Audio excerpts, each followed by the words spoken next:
Bueno, nos encontramos para repensar para aprender, básicamente, qué es el periodo de latencia. Para abordarlo, voy a retomar primero el último periodo de la sexualidad infantil y pensar en la fase fálica, porque noté que es compleja y que quiero que la entiendan en términos lógicos, no en términos cronológicos, y que puedan comprender cómo pueden verlo eso, digamos, por cómo, a ver, no me interesa que lo entiendan desde el lugar del mito, ¿sí? Del mito de Edipo, sino y desde lo, digamos, la mamá, el papá, el hijo, sino para qué sirve, qué funcionalidad tiene. El complejo de Edipo tiene la funcionalidad de la doble prohibición. Ustedes me lo explicaron claramente. La doble prohibición es la prohibición del incesto y la prohibición del parricidio. ¿Sí? ¿Qué sucede? Yo les decía que era una triangularidad. Siempre piénsenlo en términos de funciones. Corrámonos de la idea de la madre, el padre, el niño. ¿Qué pasa si una pareja es gay? Pasa lo mismo. Alguien cumple una función materna, una función de objeto de amor, y otra función ocupa una función de ideal. Ay, chicos, un gato ha pasado en mi video. Hay pelea de gatos afuera. Bien, continuemos. Me sorprendió. Bien. Estas dos prohibiciones son estructurantes. ¿En qué punto? En que esto asegura que este sujeto se vincule con el exterior. Pensemos qué sucede. Usted me va a decir, pero ¿tiene relación el nene? Sí, tiene relación con el exterior. Pero lo que necesitamos es que este niño encuentre su punto de interés en el afuera y no en el adentro intrafamiliar. El adentro intrafamiliar va a ser siempre la figura de contención, va a ser siempre la figura de apego, va a ser la figura que va a sostener, va a ser la figura que va a enseñar, va a ser la figura que va a acompañar. En eso estamos totalmente de acuerdo. Pero necesitamos que el interés esté en jugar con los amiguitos y no en quedarse en casa con mamá mirando la tele. Bien. ¿A qué me refiero con esto? ¿Qué nos pasa cuando notamos a nenes que no quieren salir de su casa? Nenes que no quieren vincularse con compañeros, nenes que no quieren compartir con otros. Hay algo del orden del corte con lo intrafamiliar que no está operando. ¿Qué quiero decir con esto? Que el complejo de Edipo, para lo que sirve como operador, es para lo que se llama la salida exogámica, es la búsqueda en el afuera. ¿Qué hace este complejo de Edipo? Te dice, mira, mamá no podés, o mamá, quien cumpla esa función, que vos querés que sea tu único objeto de amor y que va a ser con el único que vas a tener una relación idílica, no se puede porque le importan otras cosas. La posta es esta, a ver, le interesan otras cosas. O le interesa otro, no importa qué. ¿Sí? Ese otro puede ocupar el lugar de un trabajo, un estudio, otro sujeto, su novio, su pareja, lo que fuera. Yo me acuerdo de una amiga mía, mamá soltera, con el hijo, y ella había dicho que le gustaba mucho Chayanne y se ve que miraba en ese momento los recitales que pasaban en la tele. Claro, el hijo de 5 añitos se le cruza en el medio de la tele y le dice, no te voy a dejar ver a tu novio. Digo, en este nene estaba construida esta noción de Edipo. Digo, en esta mamá estaba operando la noción de que ese hijo no va a ser mi objeto. Y ahora voy a ver para explicarles lo que viene con el complejo de Edipo en la nena. Y probablemente nos quede muy cortito lo de latencia, pero quiero que quede esto bien claro para que se entienda.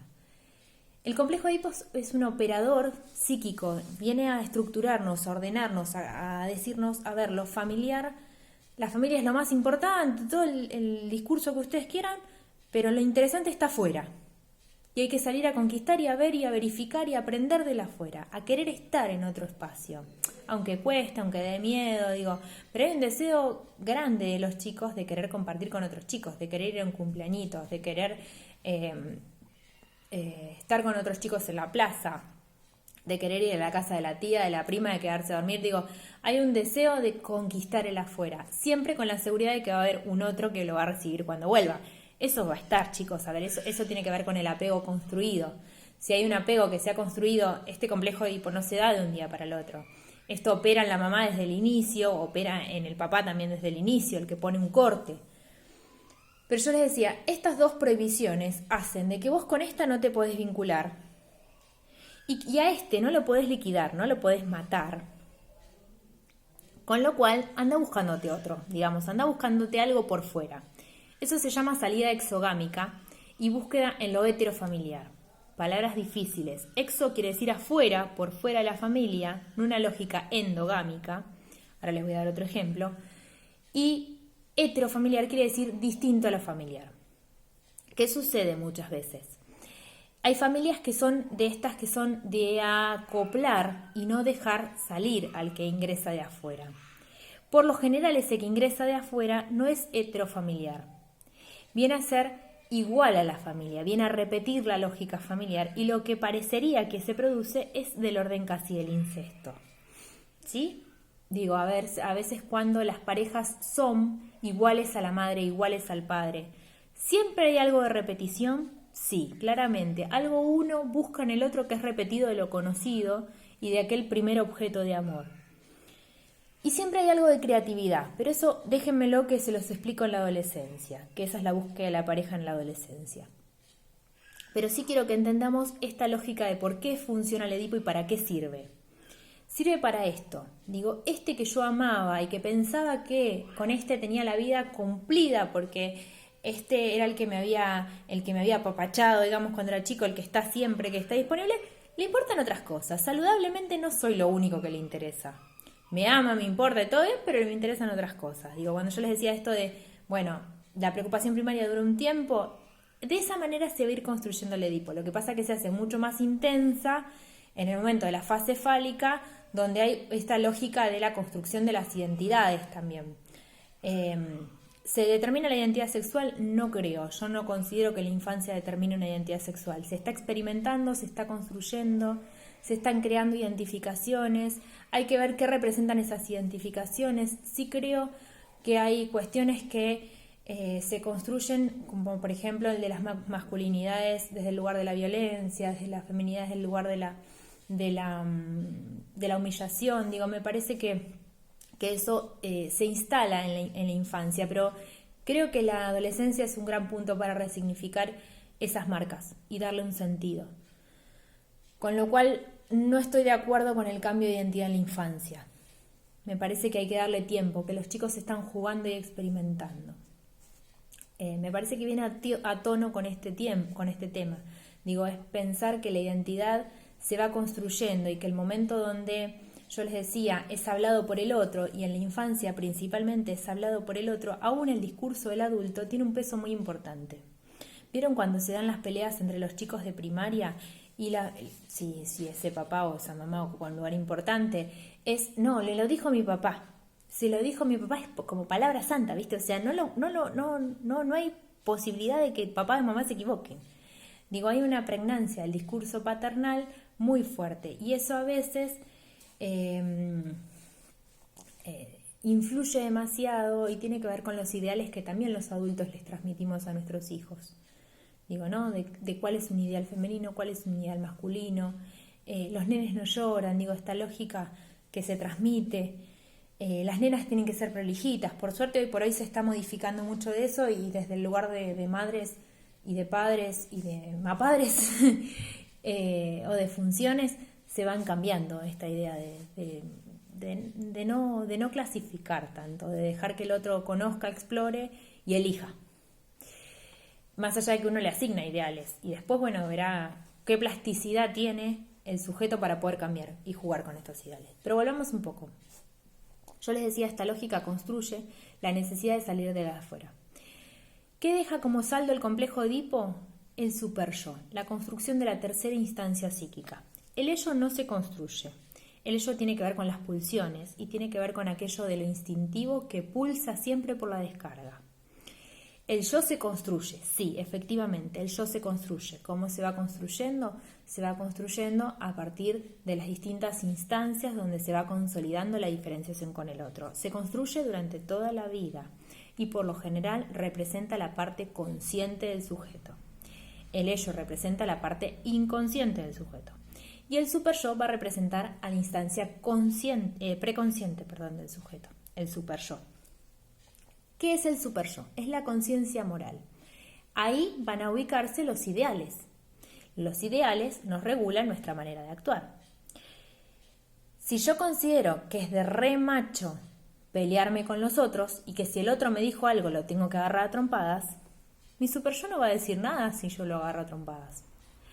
Ahora, si considero que es de salvaje agarrarme a trompadas con alguien, o esos son los ideales que me han ido implantando, si yo tengo la sensación de querer pegarle a alguien, probablemente me sienta muy angustiado, muy mal, y me dé con un látigo, digamos, psicológicamente.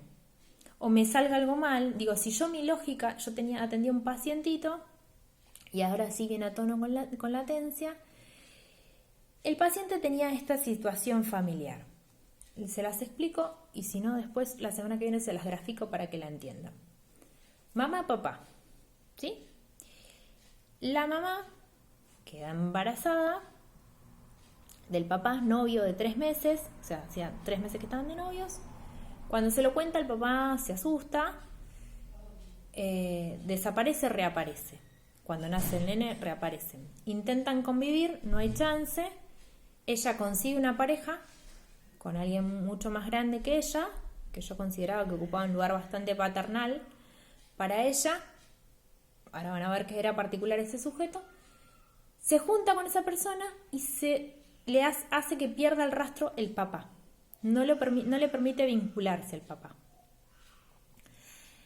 Esta mamá tiene un hijo con este sujeto.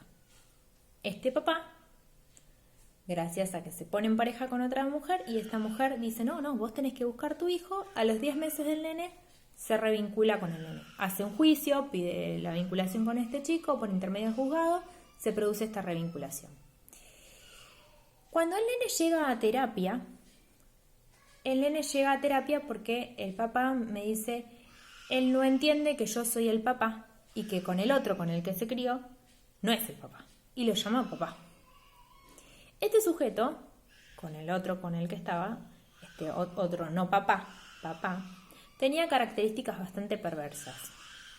Incluso el juzgado lo termina determinando. Y yo lo empiezo a observar porque a este nene le producía mucha angustia y lo manipulaba mucho con los juguetes, con las cosas que le regalaba. Era un hombre de muy buen pasar.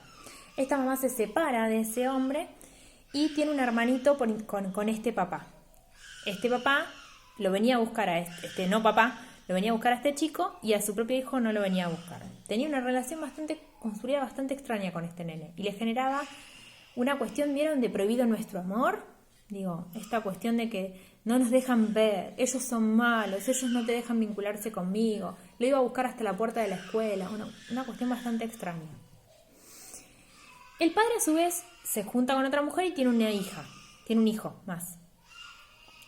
Él tenía un quilombo en lo que eran sus abuelos que no les explico. Digo, tuvimos que graficar un árbol y poder armar las familias porque mi abuela no sabía bien quién era, se le habían hecho bastante ensalada.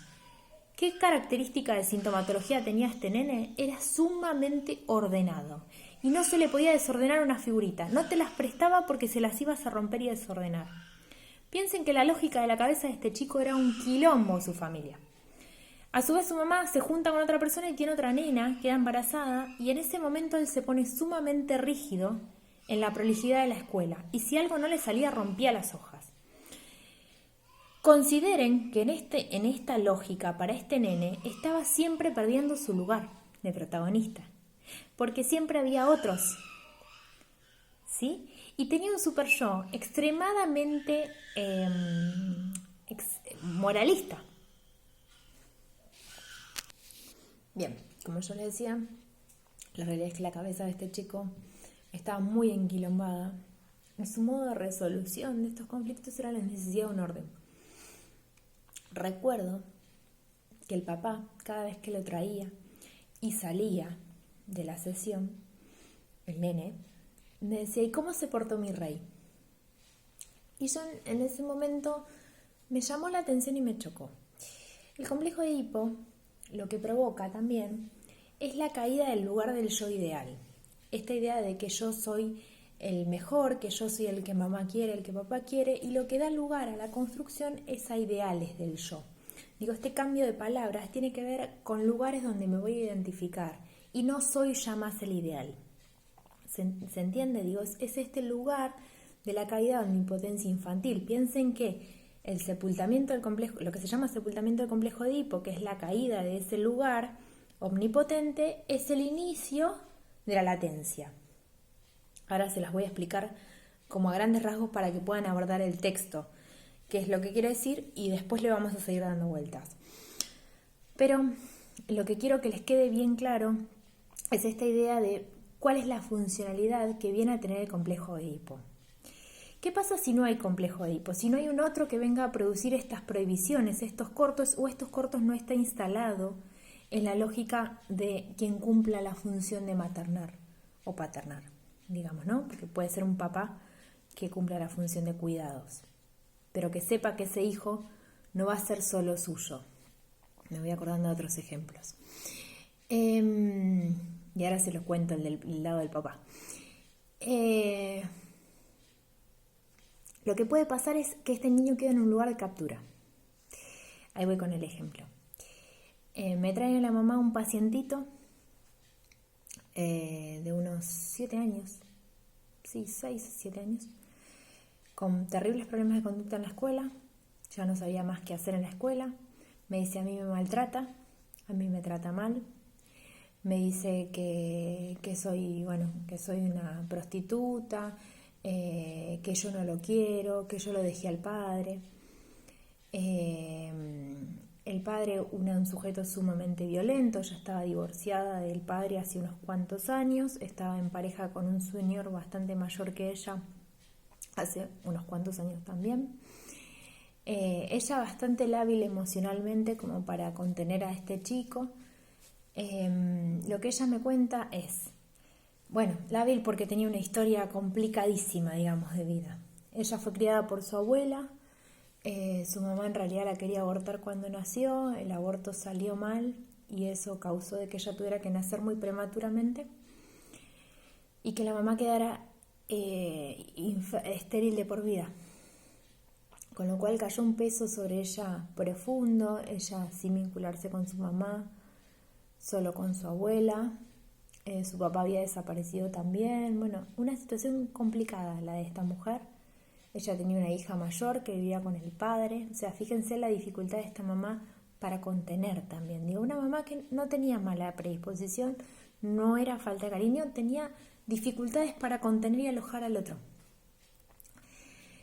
Que este chico, me cuenta la madre, dice, cuando él nació, mi marido, el que era mi marido, que era el padre de ese chico, yo dejé de importarle, en absoluto.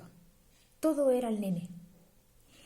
Y le empezó a llenar de cosas y de objetos al nene y empezó a inculcarle cierto lugar del lugar del macho argentino que yo no compartía.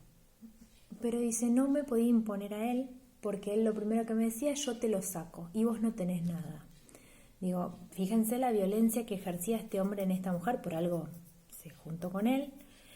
Él ha tenido actitudes violentas en varias ocasiones, ella ha vuelto con él un montón de veces luego de situaciones violentas, de una mujer que no se podía cuidar a sí misma. Luego creo que hizo terapia o estaba haciendo terapia cuando venía a sesión, fue que sostuvo esta pareja con la que estaba, que era una pareja que la contenía un montón, pero desde un lugar bastante paternal también. Digo, ¿no? Pero algo era muy mayor, tenía la edad de su papá. Incluso él tenía hijos que tenían la edad de ella.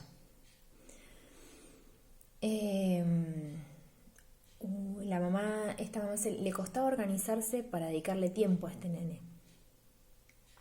Y no le podía poner límites a este nene porque se sentía muy culpable y temía de que la dejara de querer. Digo, fíjense cómo había un lugar de un niño adulto, ¿no? Cuando yo le decía esta construcción de falso self,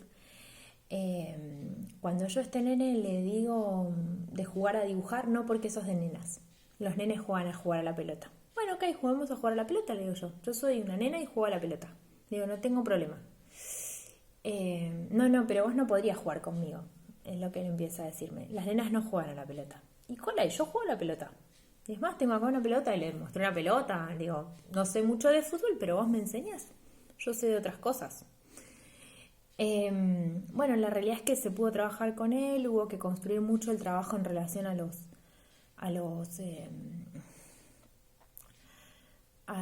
juegos reglados. Pero lo que había, y se observaba en él, cuando vino el padre, yo lo cité un par de veces al padre, un sujeto que desde lo discursivo era muy violento hacia la madre, ella no sabe nada, ella no entiende nada. Lo que el padre me decía, yo lo dejo hacer todo porque total él es chico. Digo, fíjense cómo hay este lugar de la no prohibición. Digo, y este lugar de que el nene quedaba en un lugar de captura. Quedaba en un lugar de captura y le imposibilitaba vincularse con sus pares, porque lo que generaba era que él tenía un vínculo sumamente violento con sus pares y lo único que deseaba era volver de la escuela a estar con su papá. Y a la madre le hacía pasar por la puerta del padre, digo, la escuela estaba cercana a la puerta del padre, y que tenía que quedarse un rato. Y un padre que a la mamá nunca organizaba con la mamá, no lo podía organizar y la anulaba. Una mamá muy frágil que tampoco le costaba mucho hacerse un lugar, digamos. Ella planificaba vacaciones con el hijo y el padre planificaba exactamente la misma fecha y se lo llevaba y no le avisaba. Bueno, digo, muchas dificultades. Pero fíjense cómo este niño queda capturado en una lógica edípica. En este caso, un Edipo diferente, distinto, pero en un lugar de ideales que no había forma de confrontar con estos ideales. No había forma de rivalizar con este lugar. Esto es cuando el Edipo falla, no se construye, no se da. ¿Me entienden? Digo, esta figura de amor puede ser una abuela, puede ser una tía, puede ser la madrina, puede ser la vecina, puede ser un vecino, puede ser un padre sustituto, digo, puede ser un montón de otras cosas. No necesariamente tiene que ser la mamá biológica. Síganme desde esa lógica, ¿sí? ¿Las salidas del Edipo son distintas? Sí. En el caso del varón sale por la amenaza de castración, digo, vas a perder ese miembro y vas a perder... entonces, con lo cual, mejor salí, digo, por una cuestión de mantener ese lugar viril, digamos, no sé si viril porque no sería la palabra, pero ese lugar de poseedor de ese miembro que te genera tanto placer, yo te recomiendo que salgas. Digo, la amenaza de castración sería, yo te recomiendo que busques otra. ¿Sí? ¿Qué es lo que, como rasgo identificatorio en el varón, se construye más? Es el lugar de la rivalidad con el otro masculino. Eso es muy claro verlo en los adolescentes cuando hay algo del orden de la confrontación con la figura del padre. Y se da muy claramente con los profesores, con los preceptores. Digo, ya se los voy a explicar con un ejemplo que tengo bastante claro. Hay un lugar de confrontación y fíjense que no son los celos por lo general. A ver, sí existen en lo masculino, pero en lo masculino lo que funciona es los celos por perder su lugar en todo caso, ¿sí? Por perder su lugar e importancia. Y lo que figura es siempre la rivalidad en el lugar de potencia con el otro, ¿sí? Por eso se dan esas lógicas tan duras de las masculinidades a veces. Y está bueno correrse de ese lugar. Todo depende cómo se haya construido ese ideal también, con qué vamos a confrontar. No son todos los otros iguales para confrontar. En el caso de la mujer, lo que sucede es que se ingresa al complejo de Edipo luego del complejo de castración. Digo, la mujer asume que está en menos o en falta o en carencia con lo que posee el otro. El clítoris funciona como un mecanismo de un lugar de masturbación y de excitación para la nena, pero anhela que haya un otro que compense esa carencia y busca este lugar de el hijo, supongamos, ¿no? Dones, podríamos decir, otras cosas que le pueda dar. Yo les decía, este lugar siempre de la feminidad en el lugar de lo fálico, de compensar esa carencia con la estética, con lo de afuera, con el arreglarse. Y fíjense que esto tiene que ver con cierta lógica femenina que por suerte se está mirando desde otro lugar, con este lugar de la envidia. Digo, la envidia femenina es la característica del querer ser la otra, objeto de amor de ese sujeto, digo, aunque no sea la madre. Y lo que aparecen son el lugar de los celos, en el lugar de yo no tengo lo que el otro tiene y lo puedo perder. El lugar de los celos tiene que ver algo con el orden de la inseguridad propia, no de la inseguridad por lo de afuera. Digo, hay que pensar en el lugar de cuál es el temor de perder qué y por qué lo puedo perder. Digo, cuando aparecen estos lugares de las celotipias típicas.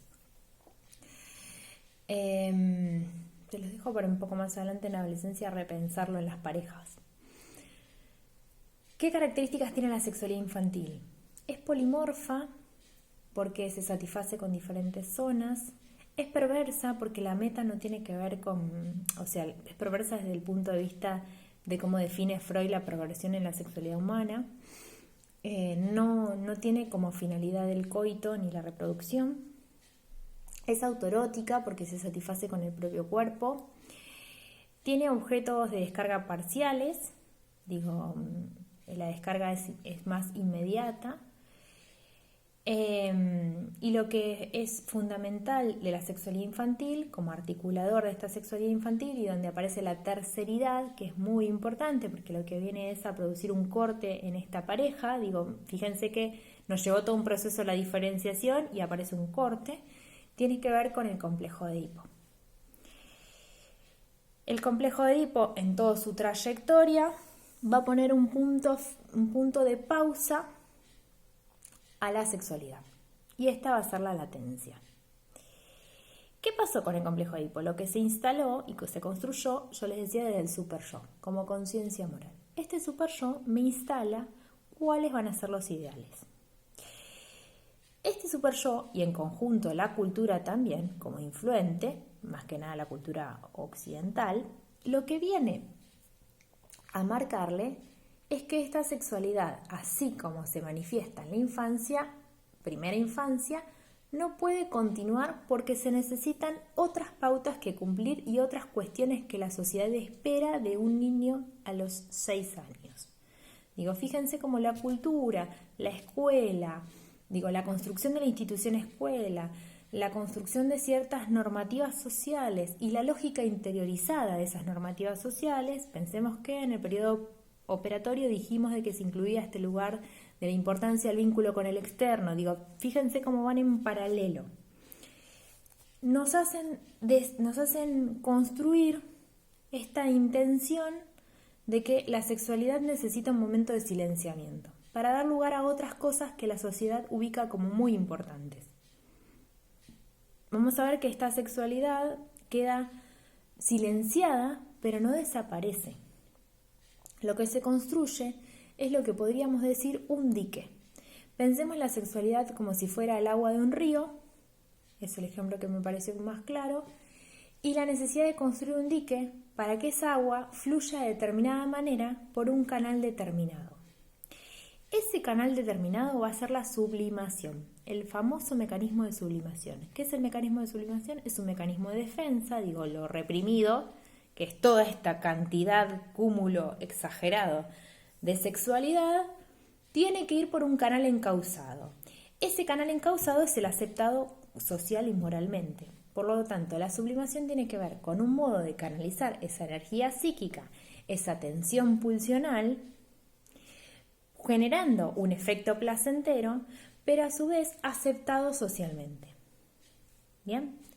Es el momento en el que los niños empiezan a aprender y a curiosear desde un lugar del aprendizaje escolar. Los niños en un principio se maravillan con el aprendizaje.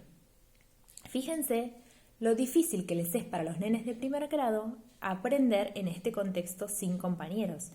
Porque la escuela no tiene que ver solo con el aprendizaje, pedagógicamente de los núcleos de aprendizaje, sino que tiene que ver con también aprender a ser ciudadano con otros, a construir pautas con otros, a tener tiempos de espera, a vincularme y a construir signos que sean comúnmente compartidos con los otros, a aprender de puntos de vista y de situaciones diferentes. a escuchar otras maneras de pensar. Digo, tiene que ver con una flexibilidad del pensamiento y con una incorporación de los otros como necesidad y como lógica que no estaría pasando en este momento. Tal vez un chico de secundario que ya tiene incorporadas todas estas cuestiones se maneja por WhatsApp, se maneja de otras maneras, escucha redes sociales, pero un niño pequeño esto lo necesita. Digo, este vínculo social con el otro es necesario. A ver, claramente estoy a favor de la cuarentena, no estoy diciendo nada de volvamos a clase, pero quiero decir que de alguna manera impacta en la subjetividad. Va a tener su manera de resarcirse, estoy completamente segura, porque el deseo de los niños de vincularse con nosotros va a estar. Si está instalado en la casa, si no está instalado en la casa, haya cuarentena, pandemia o no haya, no va a estar. ¿Me siguen? A ver, si las normativas y la construcción de que es importante en este momento poner en juego otras cosas que no sean la mera excitación del propio cuerpo, no está instalado en casa, no va a estar instalado. No se va a dar con el afuera. Digo, ¿qué es lo que este nene, cuando yo les decía, qué es lo que este nene no puede contener cuando se hacía piso cacá? ¿Qué es lo que este nene no puede dejar lugar a otros caminos, a otra vinculación con el afuera? Fíjense que en las patologías más graves, la excitación psicomotriz o las escenas de excitación psicomotriz, famosamente llamadas como ataques psicóticos, brotes psicóticos, es algo que se da repentinamente y que les inhibe el vínculo con el exterior. Una serie que recomiendo para pensar cuando no falla el complejo de Edipo son 3. Así, vean la que quieran. Bates Motel es una para poder pensar qué pasó en ese vínculo. Les recomiendo que vean hasta, creo que la 3ª temporada, donde se entiende el origen, cómo nace, y piensen qué pasó en ese vínculo que dio origen a Norman. Otra serie que me parece que está muy buena para pensar los vínculos y cómo estos vínculos se construyen es The Sinner, la 1ª temporada. La segunda, sí, pero la primera es mucho más clara. Presten atención, si la van a ver, a qué lugar viene a ocupar la hermana para la mamá. ¿Y qué lugar ocupa ella en el vínculo con la mamá? Me parece que las palabras ahí dan cuenta de cómo marcan a cada sujeto. Les dije la tercera. La tercera es Atypical. Me parece que Atypical es un ejemplo claro. Es un chico con Asperger, pero me parece que es muy claro para entenderlo. Más allá de que yo siempre les dije que considero que ese chico tiene demasiados recursos para ser Asperger, mucha flexibilidad en el pensamiento que un chico con Asperger no las tiene. Creo que es muy yankee la serie en ese punto. Me parece que está bueno pensar cómo esa mamá se estructura en ese diagnóstico y queda muy prendida en ese diagnóstico y lo anula bastante al lugar del papá, más allá que el papá tiene bastantes particularidades para hacerse cargo. Es como que ella se apropia de ese hijo y le cuesta darle lugar al papá.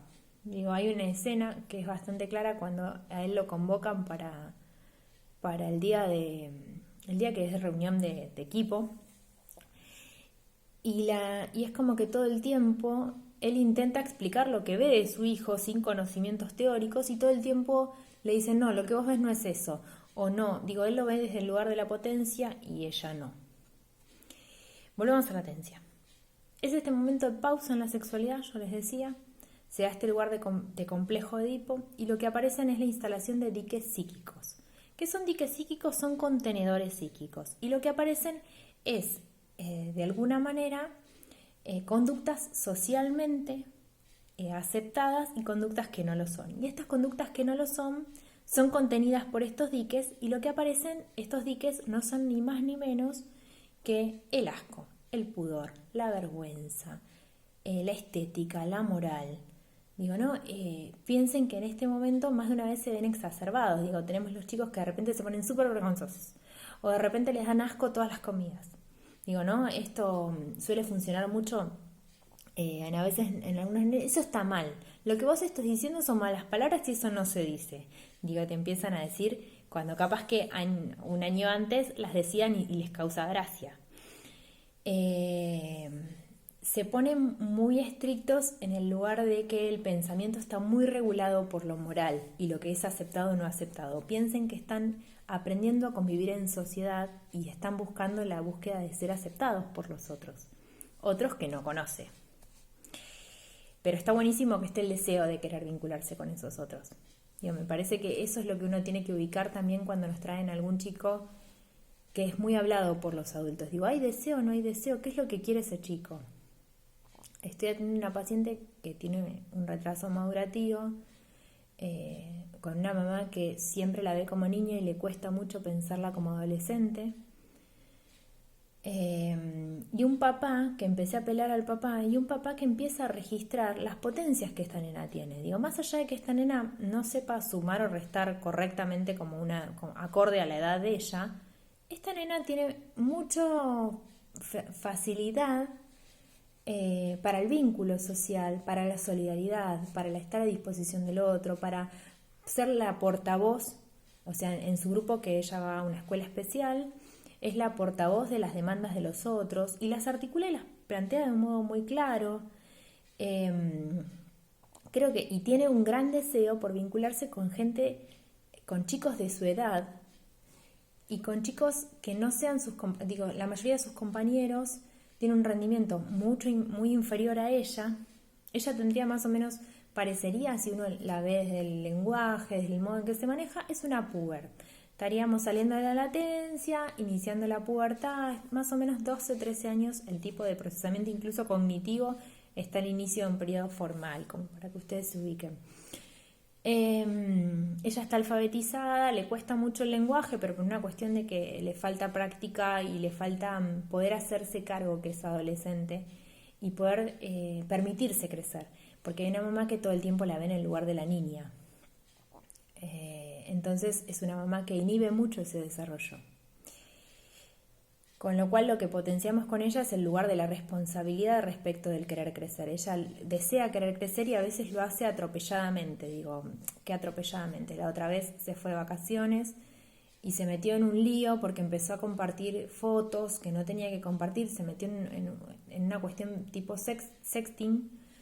Sexting es una práctica donde te empiezan a pedir fotos semidesnudas y ella empezó a querer aparentar ser de 20 años para vincularse con otros chicos a un mundo exterior, entonces, fíjense cómo ella juega a ser grande. Hay un deseo de ella de jugar. Lo hace mal porque no ha experimentado el proceso de lo que implica, los riesgos, y lo hace mal, pero sin embargo, el deseo está en ella. ¿Qué van a leer ustedes que aparece en el periodo de latencia? Es lo que se llama la pulsión epistemofílica, que es la pulsión del aprendizaje o del saber. Ahí es donde empieza el lugar de poner en juego el conocimiento. No es de un lugar de capitalizar conocimiento, sino de aprender cosas nuevas. Yo les decía por qué la importancia de la consigna que tal vez costó un poco más de las teorías sexuales, porque es el lugar de despertar de la curiosidad y de construir sus propias hipótesis respecto de las diferencias de sexo, de cómo vienen los niños al mundo, para investigar sobre mi propio origen, para investigar sobre mi propia historia, para construirme mis propios relatos y mi propia historia, pero tiene que ver con el despertar de la curiosidad y de construir mi relato, no el que me fueron contando. Vamos a ver que después la adolescencia me va a servir para resignificar y rearmar mi historia. Pero está bueno que el niño tenga ese lugar de curiosear y de querer saber respecto de algo que no sabe. De querer investigar respecto de algo que no sabe. Pero esa pulsión de saber tiene que ser encaminada a la curiosidad de ese niño. Y esa pulsión de saber requiere de un niño que tenga la seguridad de que los otros van a estar. Que haya podido construir que pese a salir del complejo de Edipo, el otro afectivamente va a estar y va a estar para contener y para acompañar. Ese apego seguro se construyó, no es una cosa sin la otra, pensémosla por ese lado. ¿Qué es otra de las cosas que se provocan en la latencia? Es la constitución del yo, un yo más formal, un yo con identificaciones, un yo con ideales, No es el yo todavía de la adolescencia, que es muy diferente y que se resignifica, pero sí es una instancia yoica mucho más consolidada, ¿sí? Mucho más sostenida y moderada por un super yo. En este momento de la vida del niño, de los niños, este super yo es un poco más intenso. ¿Qué quiero decir? Es más intenso, es una conciencia moral mucho más formalizada. Digo, por esto yo les decía, esto no se dice, esto no se hace, esto no debería, lo toco porque me da curiosidad, pero sé que si me ve mamá me va a retar.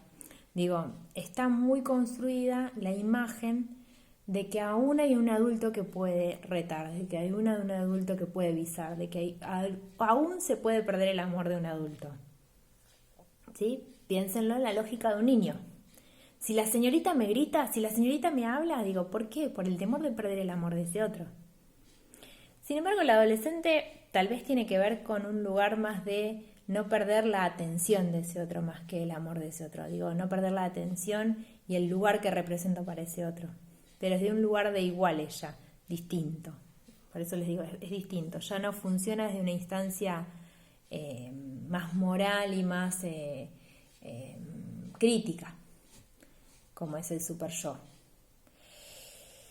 Se pone en juego el proceso secundario, el proceso del pensamiento es el que tiene mayor instancia, aunque aún el desarrollo de la fantasía está presente, el niño puede distinguir entre fantasía y ficción.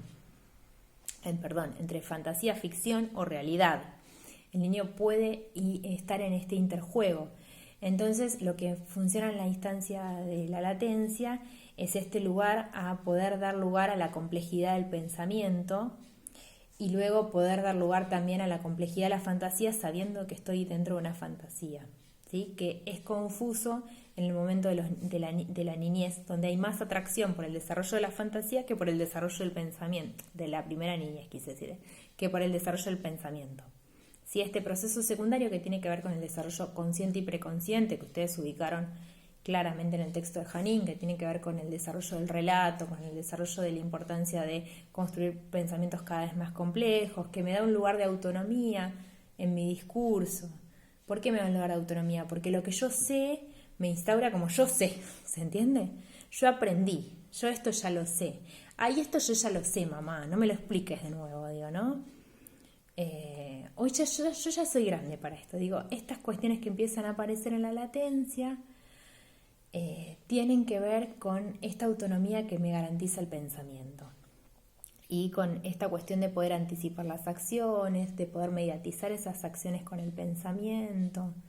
Digo, ya no está la impulsividad a flor de piel, la necesidad de pertenecer a otros por fuera de lo familiar, el deseo del lenguaje como expresión y comunicación. Y lo otro que aparece, digo, como 3 características, los diques anímicos, que era esto que yo les decía, la vergüenza, el asco, el pudor, la moral, la estética, la constitución de un yo mucho más firme, la constitución de un super yo, y toda la constitución del yo con el proceso del pensamiento, del proceso secundario. Un yo, además del yo, un yo que puede reprimir al ello, un yo que puede contener las impulsiones del ello, pueden aparecer lo que se llaman formaciones reactivas. ¿Qué es la formación reactiva? Es cuando este dique anímico se hace extremadamente exagerado. Esto es donde el super yo se vuelve tan exagerado, tan estricto, que hacen ciertas conductas, que desarrolla ciertas conductas obsesivas. Por ejemplo, con la limpieza, por ejemplo, con la prolijidad, por ejemplo, con el orden, por ejemplo, con el asco, por ejemplo, con la moral. Digo, estas formaciones reactivas que podrían ser síntomas, si esto se instala, quedan como síntomas de una neurosis obsesiva, los famosos TOC, ¿vieron? En esta etapa de la infancia pueden aparecer incentivados, intensificados, perdón, es la palabra. Estos se llaman formaciones reactivas, ¿sí? Y pueden quedar como formaciones de carácter. Puede que no, puede que sean propias de esta etapa. Entonces tenemos a un niño hiper preocupado por estar siempre limpio. Entonces si se mancha con témpera es lo peor del mundo que le puede pasar. Las niñas que quieren estar hiper peinaditas y prolijitas, porque si no, no va. Digo, y puede generar, si el niño es demasiado estructurado y demasiado estricto, cuestiones de bastante desestabilidad emocional. ¿Es bueno? No, no es bueno. Genera mucha angustia y mucho sufrimiento conservar esa lógica, pero a veces son mecanismos defensivos propios de esta etapa. ¿Vieron cómo fuimos viendo que en cada etapa hay ciertos mecanismos defensivos? Digo, vimos que en la primera etapa de la constitución del yo lo que aparecía era la proyección del odio. Vimos que en la etapa, digamos, de sádico-anal tenía que ver más con el dominio del otro, con esta lógica de a veces hasta del engaño, con este lugar de contener, de retener, de reprimir. Digo, es una lógica de reprimir. Mecanismos de defensa en el tema del complejo de Edipo están los celos, la idealización, la negación, que son mecanismos más del orden secundario y no tan primario, no son tan defensas primitivas, que yo les decía el otro día. Bueno, en varios trabajos que me preguntaban cuáles eran las defensas primarias y cuáles eran las defensas del orden. La sublimación estaría más del lado de lo que caracteriza el periodo de la latencia, y las cuestiones de las formaciones reactivas. Las formaciones reactivas tienen que ver con esta cuestión de un superyo extremadamente, se dice tanático. Tanático porque está en juego la pulsión de muerte, pero no se compliquen con esto. Un yo demasiado estricto, ahí estaría la palabra. ¿Sí? Como si fuera alguien que me regula todo el tiempo y si eso se desregula, me desregulo. ¿Sí? Bien. Hasta acá, estoy pensando más o menos, creo que en líneas generales van a poder abordar el texto. Solo 2 aclaraciones. Hay una división entre latencia temprana y latencia tardía. Me parece que sirve para poder ordenarnos. No es necesaria que la tengan como hiper clara, digamos. Son las características de la latencia. Lo que pasa es que, como todo proceso, no es de un momento para el otro. Si bien es de un momento para el otro, que tal vez hubo un silenciamiento de la sexualidad, fíjense que, por ejemplo, los nenes en jardín no se pueden quedar quietos, se sientan de a muchos, y sin embargo en primaria parece mágico, pero los chicos empiezan a sentarse en una silla y mirar todos hacia un pizarrón, con algunas dificultades, pero no es la lógica de jardín. Hay algunos que les costarán más y otros que les costarán menos. Bueno, pero bien, ese silenciamiento de la sexualidad construye diques, esa sexualidad tiene que ser encauzada de determinada manera, acuérdense de esa lógica, y a veces lo que se producen son estas formaciones reactivas. Hay un yo más consolidado, hay un super yo instalado. Hay unas prohibiciones que son instaladas y estas prohibiciones son las que hacen esta sexualidad debe estar contenida y se silencia. No desaparece el complejo de Edipo. Este complejo de Edipo va a estar latente. Van a ver que en la adolescencia lo vamos a tener que resignificar. Hay una parte del texto que Freud se pregunta cómo se hace este silenciamiento. La realidad es que el autor se da diferentes respuestas. Una de las respuestas da este lugar de la influencia social y cultural, y una de las respuestas que se da Freud, que yo creo que tiene que ver con para ser aceptado en la comunidad de los médicos. Piensen que él necesita plantear todo esto en la comunidad de neurólogos en 1900, o sea, piensen todo el contexto, ¿no? El pobre señor tener que explicar de que la sexualidad era silenciada para dar lugar a la pulsión del conocimiento y al desarrollo de la educación. Digo, es difícil de entender para esa cultura, digo, les cuesta entender una cultura actual cuando uno se lo intenta explicar.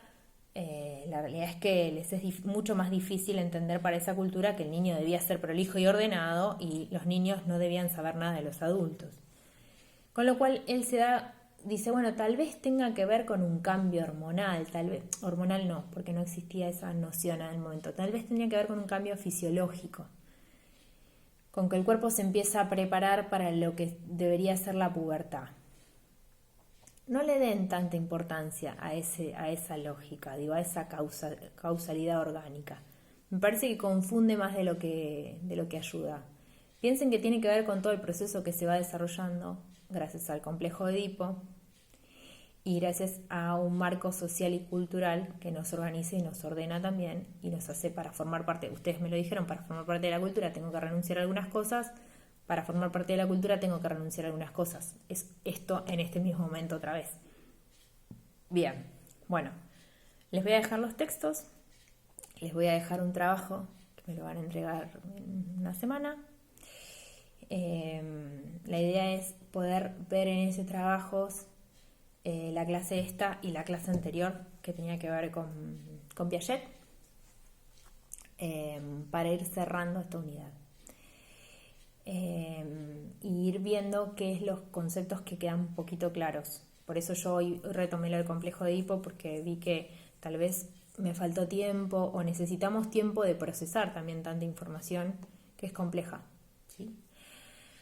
Así que bueno, la idea tiene que ver con esto, con que puedan, va a ser un trabajo corto, no tan largo tal vez como este, pero sí que podamos ver si los conceptos claros se comprendieron, se entendieron y ver cómo seguimos avanzando. Digo, no voy a seguir avanzando si esos conceptos no se van entendiendo, o poder avanzar, sí, porque la idea es continuar, pero sobre un basamento de que estemos todos medianamente en claro.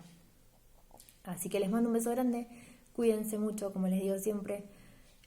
Espero verlos este cuatrimestre, la verdad es que lo veo sumamente difícil, pero bueno, les deseo que estén lo mejor posible, que se recuperen aquellos que anduvieron medio enfermuchos o con alguna situación media complicada, que se empiece a encontrar una solución. Y les mando un beso grande. Cuídense.